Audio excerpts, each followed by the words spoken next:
নবম শ্রেণীর শিক্ষার্থীরা, আশা করি তোমরা সবাই ভালো আছো, সুস্থ আছো এবং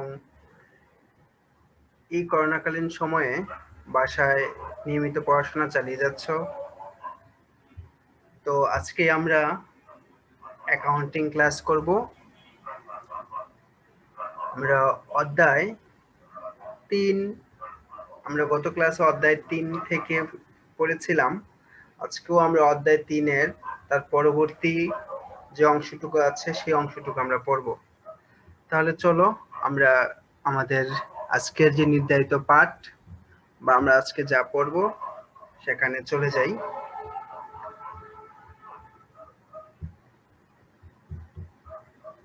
তো আমরা গত ক্লাসে এই অংশটুকু পড়েছিলাম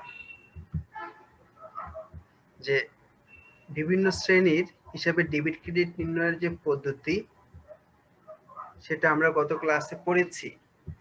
সম্পদ বৃদ্ধি পাইলে কি হবে, সম্পদ যদি হ্রাস পায় তাহলে কি হবে, ডেবিট না ক্রেডিট সেটা সম্পর্কে আমরা গত ক্লাসে জেনেছি।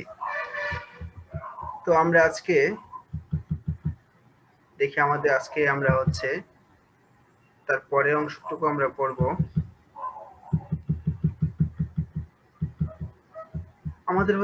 আজকে আমরা পড়ব যে হিসেবের বইগুলো সম্পর্কে। আসলে দ্রুত দাখিলা পদ্ধতির সাহায্যে কতগুলো হিসাবের বই তৈরি করা হয় বা রাখা হয়। তার একটা শ্রেণীবিভাগ নিচে দেখতে পাচ্ছ তোমরা। যেমন প্রথমে জাবেদা। জাবেদার মধ্যে আবার বিভিন্ন প্রকার জাবেদা আছে। ক্রয় জাবেদা, বিক্রয় জাবেদা, ক্রয় ফেরত জাবেদা, বিক্রয় ফেরত জাবেদা, নগদ প্রাপ্তি জাবেদা এবং নগদ প্রদান জাবেদা। প্রকৃত জাবেদা। খ নম্বর খতিয়ান আছে। তারপর আমরা দেখতে পাচ্ছি হিসাব চক্র। হিসাব চক্র আসলে কি? হিসাব চক্র যে একটা ব্যবসা প্রতিষ্ঠানের যে কার্যক্রম বা যে কার্যাবলী সেটা ক্রমান্বয়ে চলতেই থাকে। দেখা যায় যে একটা নির্দিষ্ট সময়ের পরে হয়তো তার হিসাবটা ক্লোজ করা হয়, কিন্তু ব্যবসা প্রতিষ্ঠানটা কিন্তু ক্লোজ করা হয় না, সেটা আবার প্রথম থেকে হয়তো শুরু হয়। এটা কি বলা হয় আসলে হিসাব চক্র। অর্থাৎ ব্যবসায়ের যে কার্যক্রমগুলো আছে সেগুলো যখন ধারাবাহিকভাবে চলতে থাকে বা আবর্তন হয় সেটাই বলা হয় হিসাব চক্র। প্রথমে আছে যে লেনদেন শনাক্তকরণ, তারপর লেনদেন বিশ্লেষণকরণ, জাবেদাভুক্তকরণ, জাবেদা করার পর খতিয়ানে স্থানান্তর করতে হয়, খতিয়ান স্থানান্তর করার পর খতিয়ান ঠিক আছে কিনা সেটাকে যাচাই করার জন্য রেওয়ামিল প্রস্তুত করা হয়। তারপর সমন্বয় দাখিলা, মানে এভাবে একটার পর একটা চলতেই থাকে। হিসাব পরবর্তী রেওয়ামিল, এই 10 নম্বরটা করার পর আবার সেই প্রথম থেকে শুরু হয়। এভাবে আসলে একটা ব্যবসা প্রতিষ্ঠানের কার্যক্রমগুলো চলতেই থাকে।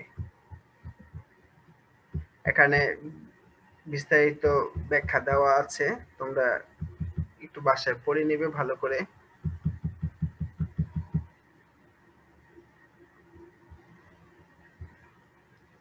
হিসাবের ধারাবাহিকতা রক্ষা পদ্ধতি আমি একটু পড়ে শোনাচ্ছি তোমাদেরকে।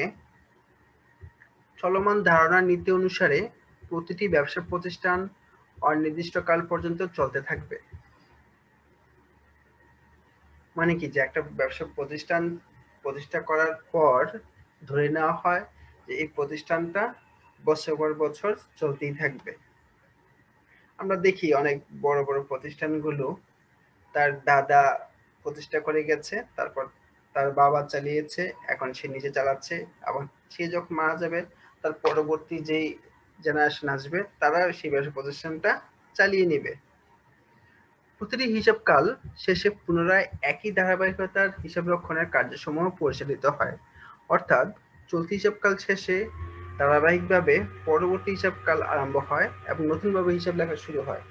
সাধারণত একটা নির্দিষ্ট সময় পর্যন্ত হিসাব রাখা হয়। সময় পর্যন্ত হিসাব যখন শেষ হয় তারপর আবার নতুন করে হিসাবটা রাখা শুরু হয়। ফলে দেখা যায় ব্যবসায়িক লেনদেন সংঘটিত হওয়ার পর থেকে আর্থিক বিবরণী প্রস্তুত পর্যন্ত প্রতি বছর হিসাব সংক্রান্ত বিষয়গুলো পর্যায়ক্রমে ধারাবাহিকভাবে চলতে থাকে। চলতি বছরের সম্পদ ও দায়ের সমাপনী সমূহকে পরবর্তী বছরের প্রারম্ভিক জারি হিসেবে দেখানো হয়।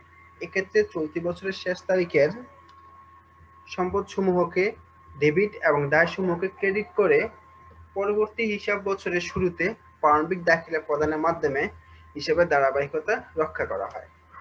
আমরা যেটা বুঝে গেছি, বুঝতে পেরেছ আশা করি। আমরা এখন একটা ইম্পর্টেন্ট একটা জিনিস পড়ব, যে একতরফা দাখিলা পদ্ধতি। আমরা এতক্ষণ আসলে পড়ে আসছি বা গত ক্লাসগুলোতে আমরা পড়েছি দুতরফা দাখিলা পদ্ধতি।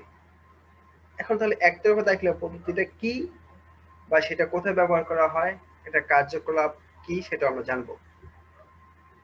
যে সকল ব্যবসা প্রতিষ্ঠানের আয়তন ছোট ও লেনদেনের সংখ্যা কম, সেই সকল প্রতিষ্ঠানে একতরফা দাখিলা পদ্ধতি অনুযায়ী হিসাব সংকলন করা হয়।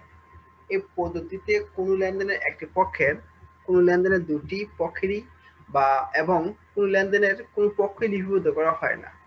প্রকৃতপক্ষে একতরফা দাখিলা বিজ্ঞানসম্মত পদ্ধতি নয়। এটা ইম্পর্টেন্ট একটা জিনিস, যে একতরফা দাখিলা পদ্ধতি হচ্ছে যে কোনো বিজ্ঞানসম্মত কোনো একটা পদ্ধতি না।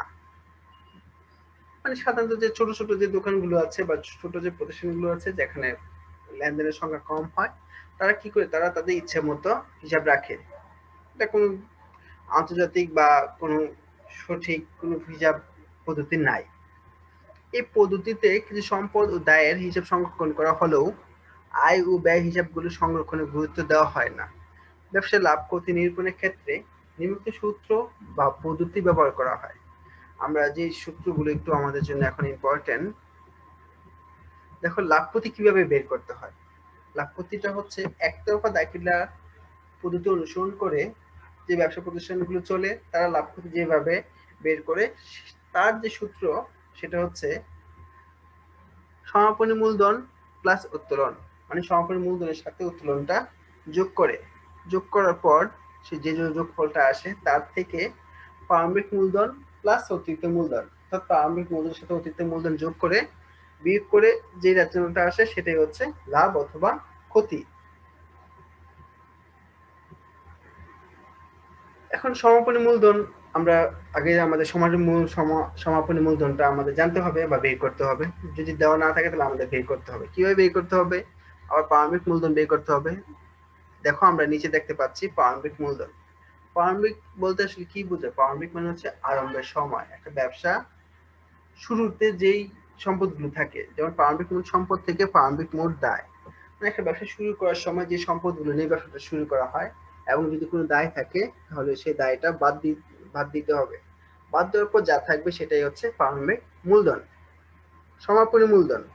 সমাপনী মূলধন হচ্ছে বছর শেষে সমাপনী যে সম্পদগুলো থাকে সেই সম্পদগুলো থেকে বছর শেষে যদি কোনো দায় থাকে তাহলে দায়টা বাদ দিয়ে যা পাওয়া যায় সেটা হচ্ছে সমাপনী মূলধন। সমাপনী মূলধন ও উত্তোলনের সমষ্টি প্রারম্ভিক এবং অতিরিক্ত মূলধনের সমষ্টি অপেক্ষা পরিমাণে বড় হলে পার্থক্যটি লাভ এবং পরিমাণে ছোট হলে পার্থক্যটি ক্ষতিস্বরূপ গণ্য করা হয়। অর্থাৎ দেখো, যদি আমাদের এই সমাপনী মূলধন এবং উত্তোলনের যোগফলটা যদি বেশি থাকে আর এটা যদি কম থাকে, অর্থাৎ বড় থেকে যদি আমরা ছোটটা যদি বিয়োগ করি তাহলে আমাদের হাতে যা থাকবে সেটা হচ্ছে লাভ। আর যদি আমার ডান পাশের যোগফলটা যদি বেশি হয়, বাম পাশে যদি কম হয়, তাহলে এটা হবে ক্ষতি হবে। অর্থাৎ মাইনাসের মান যখন আসবে, যখন বিয়োগ চিহ্ন থাকবে, তখন আমরা সেটাকে ক্ষতি ধরে নেব। এখানে একটা অঙ্ক দেওয়া আছে, তোমরা দেখতে পাচ্ছ।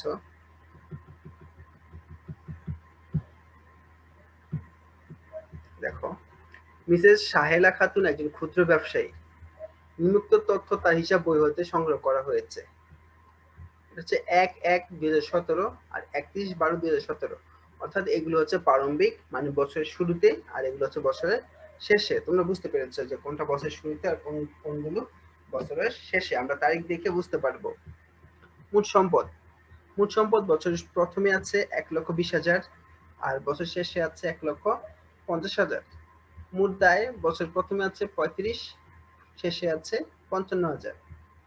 ২০১৭ সালে অতিরিক্ত মূলধন আনয়ন ২০,০০০ টাকা। অর্থাৎ ২০১৭ সালের যে কোনো এক সময় সাহেলা খাতুন তার ব্যবসার প্রয়োজনে 20,000 টাকা ব্যবসা প্রতিষ্ঠানে নিয়ে আসছে, তাহলে সেটা তার অতিরিক্ত মূলধন।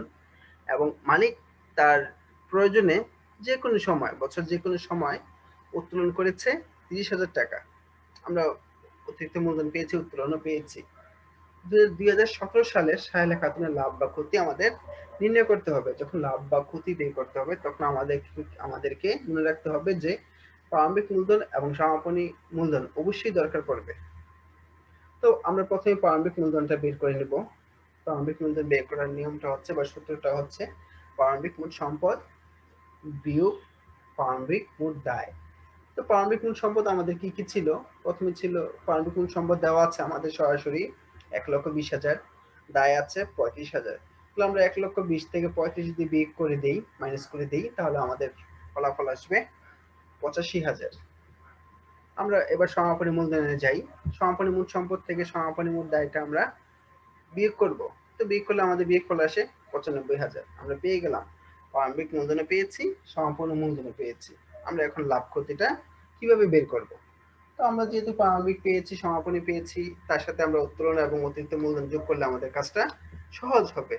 তোমরা দেখতে পাচ্ছ যে সমাপনী মূলধন পেয়েছিলাম আমরা 95,000, তার সাথে উত্তোলন 30,000। উত্তোলন কোথায়? ওই যে আমাদের যে উত্তোলনটা ছিল এখানে, মালিক যে উত্তোলনটা করে নিয়ে গেছে, সেই উত্তোলনটা আমরা এখানে যোগ করে দিলাম। যোগ করলে এখানে আমার যোগফল আসছে 1,25,000। তার থেকে বিয়োগ করতে হবে প্রারম্ভিক মূলধন এবং অতিরিক্ত মূলধন। প্রারম্ভিক মূলধন হচ্ছে আমাদের পেয়েছি 85,000, আর অতিরিক্ত মূলধন বছরের মাঝামাঝি সময় বা যে কোনো সময় এনেছিল 20,000। তাহলে যোগ করলে আসে 1,05,000। এখন আমরা এই যে 1,25,000 থেকে যদি আমরা 1,05,000 টাকা বাদ দিই, তাহলে আমার বাম পাশের থেকে আরো 20,000 টাকা থেকে যাচ্ছে। তাহলে আমার এখানে হচ্ছে লাভ, অর্থাৎ লাভের পরিমাণ হচ্ছে 20,000। আশা করি তোমরা এই জিনিসটা বুঝতে পেরেছো। এটা কেন এতটা গুরুত্ব দিচ্ছি আমি, তার কারণটা হচ্ছে যে তোমরা পরীক্ষার সময় এই ঠিক এই অংশটুকু থেকে এরকম একটা অঙ্ক তোমরা পরীক্ষার সময় পাবে।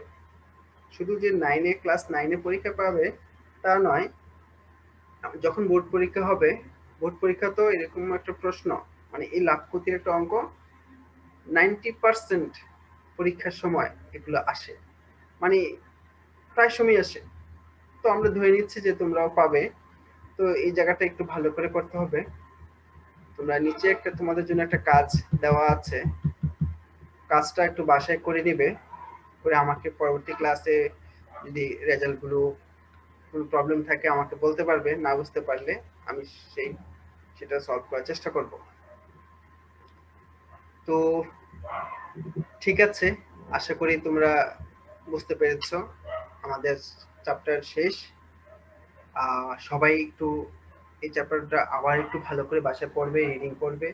রিডিং করলে দুইটা কাজ হবে, একটা হচ্ছে এমসিকিউ তুমি ভালো করতে পারবে, আর ওভারঅল এই চ্যাপ্টারটা সম্পর্কে তোমার একটা দক্ষতা বৃদ্ধি পাবে। ঠিক আছে, তোমরা সবাই ভালো থেকো। আল্লাহ হাফেজ।